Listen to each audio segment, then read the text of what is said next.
Hey, by the way, one last thing before we get into matches. I want to just kind of talk about, hey, Ronaldinho was at the Greenville versus Union Omaha match, which we've already talked about. We talked about it last Tuesday, but he was there and like stayed for the match. It wasn't I showed up to the groundbreaking and they said he would stay, but like he looked like he was into it. And that was a really fun thing to see. We kind of mentioned it before. A highlight of his career was meeting Gio Cañas, but like he got treated to a fun match of Greenville, Omaha, where despite what the scoreline says, Omaha looked pretty good in the first half, just got beat by kind of two wonder goals. And then a third one comes in later. It was a great showcase for the league, not even just for Ronaldinho being there, but honestly for Ronaldinho to even kind of see the standard of the league because yes, it's the third tier in the US. If you compare it to the Premier League, it's going to look bad, obviously. But I bet for a lot of people, including him, it was probably a higher level than he was expecting. No, for sure. Like that was a very well played game. I thought Omaha was particularly impressive in the way they pressed early on. Kudos to Greenville because they knew how to adjust. Obviously, they adapted their game plan match over match from what we saw in the draw against Westchester in the opener. That's the sort of thinking on your feet ability that Greenville has in terms of their coaching staff and their tacticians on the sideline. But they've got a very versatile group of players as well who can do multiple things, execute on multiple styles, really let them kind of get more direct, up the tempo against that press. And it's early. Omaha wasn't as organized as we'll see them a couple months from now. But yeah, full credit to Greenville for doing what was needed to get the win there and impress Ronaldinho. And full credit to Kaylor and John, who both were the only ones of our podcast to predict Greenville to get the win for last week. Maybe that Amon Zaya guy has a bit of an idea of what he's talking about because this Charlotte team looked dang good in their opening match. Did what Charlotte does on Saturday, defending well in a 4-4-2 and allowing their best players to get expressive when the moment arose. You're seeing them defending in that shape here. They're compressing in the midfield when Richmond tries to break lines, and you'll notice winger Rafael Oregi dropping in low. That gives Luis Alvarez the opportunity to make a curling run to replace Oregi in the right channel as his team breaks toward the final third. Notice the movement of the forwards. Alvarez is hugging wide, but Christian Chaney, who came on shortly after halftime, is distracting a defender with his own run. That opens up a lane for Omar Sis running out of the midfield and Anthony Sorensen making that far post left wing run to get in behind and score. It's a simple play, but it's one that's very impressive for Charlotte in the early going this season. So one thing that was not included in there was a Terzaghi penalty that was awarded where he does kind of sky it. Unfortunate for him. You do think that if he's a little bit in better form, he does bury it because Emilio Terzaghi, obviously. But John, as you mentioned, Charlotte looked really good and really fluid in what they were doing both on and off the ball. Super impressive. I think the thing with Charlotte always is that this is a team that doesn't really care if they're possessing. I think they only had about a third of the ball in this match. They're very good about sitting deep, finding their defensive structure, and almost waiting out whatever their opponent is trying to do. But as soon as they regain, they're letting their best offensive players cook. In the past, that's been Dane Kelly, Joel Johnson. It's been different players over the years. We got a preview of it with John Baccaro partially before he went off injured in this.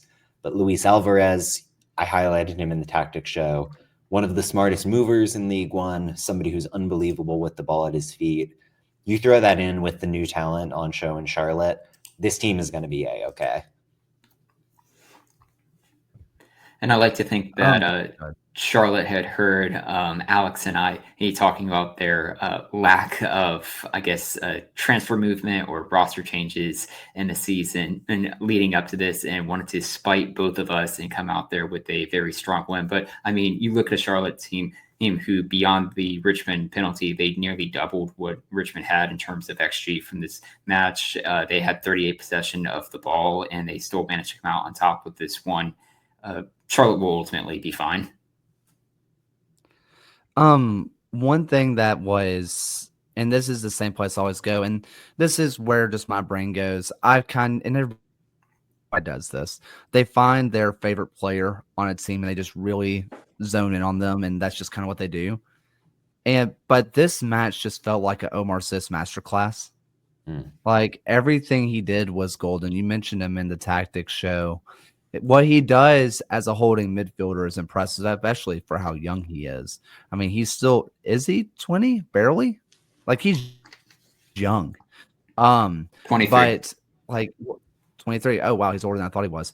But what he does defensively is impressive. But his ability to truly go box to box, I mean, he's one of the best in the league, and he should be talked about that way.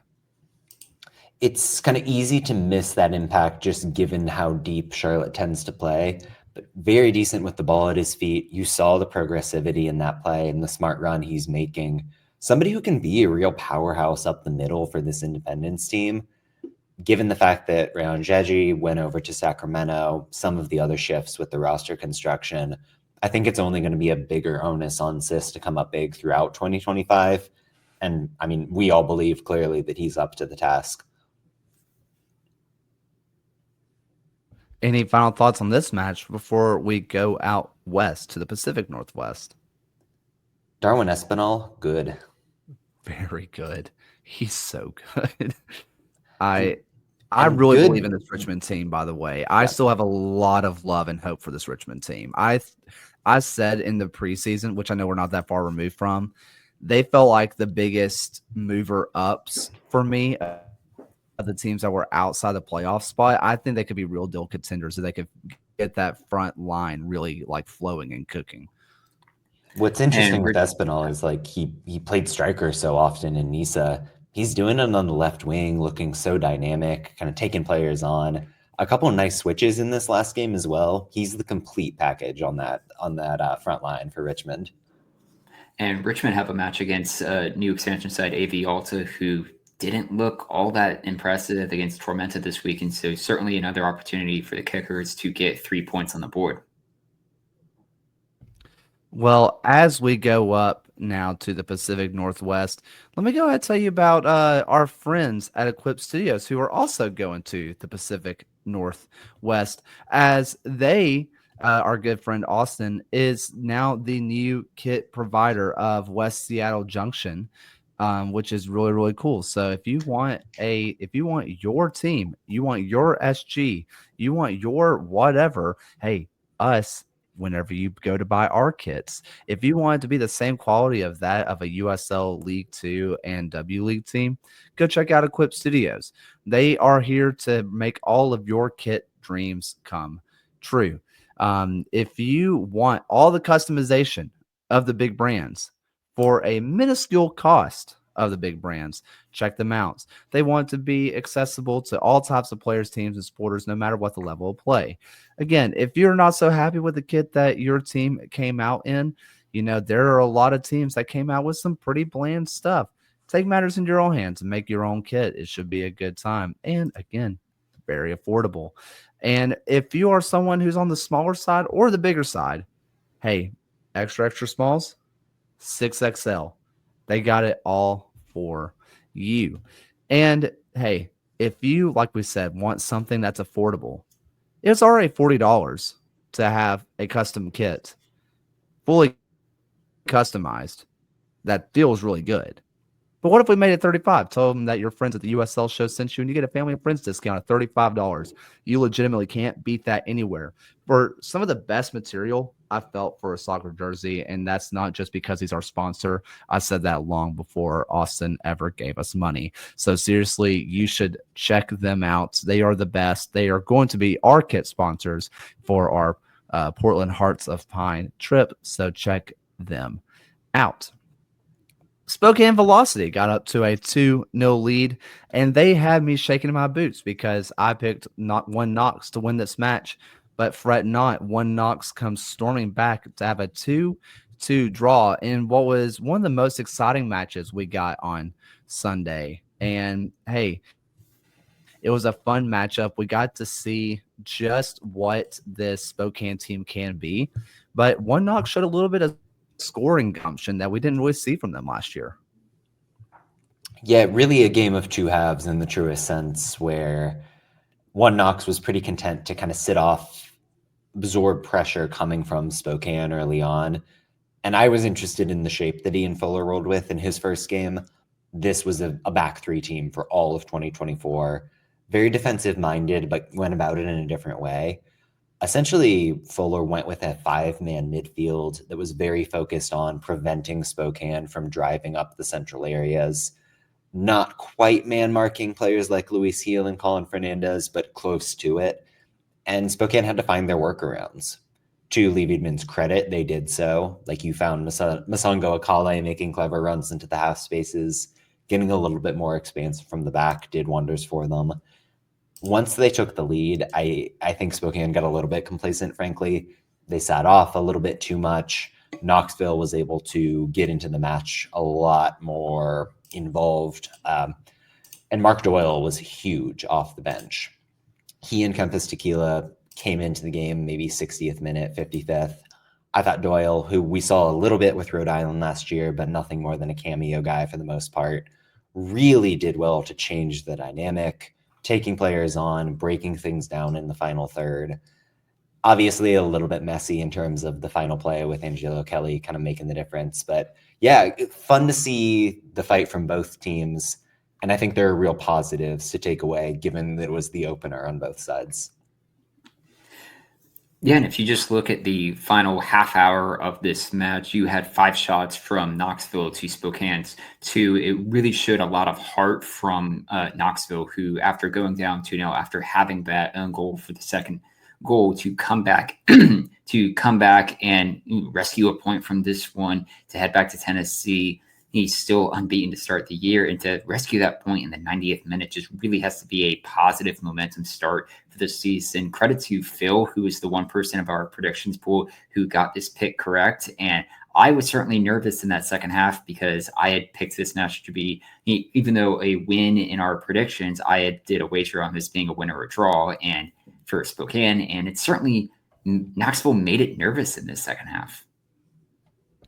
You mentioned the own goal that kind of happened, and obviously if you're One Knox, you're sitting there saying, if an own goal off a corner doesn't happen, then we walk away with this match with a 2-1 win. But you kind of mentioned some gumption to come back from the own goal. Talk about Mikael Goling, who, according to Nicholas Murray, is the 4th player to be officially credited with a goal and an own goal in the USL League One, the first time since 2023. Something that, I mean, honestly, if it was me, if I was granted, this is why I'm not a professional athlete, I'm just mentally soft. But, if I just sat there and was like, hey, you know what? I just scored an own goal. I'm really sad about it. I let my team down. There's no way I could get my head up and go score a goal on the other end to get my team back into it. Just talk about some serious just way to get back through and just be mentally strong, because I know that's something I would not have been able to do. The thing about the own goal is I refuse to recognize it. That is a Derek Waldeck Olympico, and I'm going to the grave on that. It was such a good corner. It came this close to being the corner kick video this week because it was such a good corner. It's an unfortunate own goal because I really don't think there was anything he could do about it. Tormenta gets a 2-0 win over AV Alta, and I believe AV Alta's first ever match. Yes. And a guy that I kind of mentioned preseason, Yannick Bazzini, kind of shows what we kind of saw with him with Vermont Green and with the University of Vermont. Gets a quick 8-minute brace, and then they just kind of sit on it, where Tormenta and AV Alta had a little bit going forward for them, but honestly, Tormenta just did a great job at defending, something they did not do a single time last year. So it's a really bright spot defensively for them. And you now see you have a lot of goal scorers for Tormenta if they can keep these guys going. I think the wing play we saw in week 1 that was a little bit imbalanced for Tormenta came good immediately against Alta. And once they got that lead, they were never going to give it up. Definitely things to work on from the Alta side of things.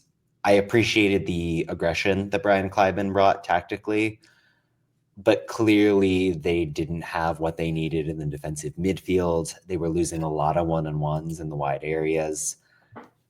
This team will be okay, and they'll be better when they get Miguel Ibarra and Alexis Cerritos integrated in the starting lineup. But yeah, not what you want to see for the first game ever.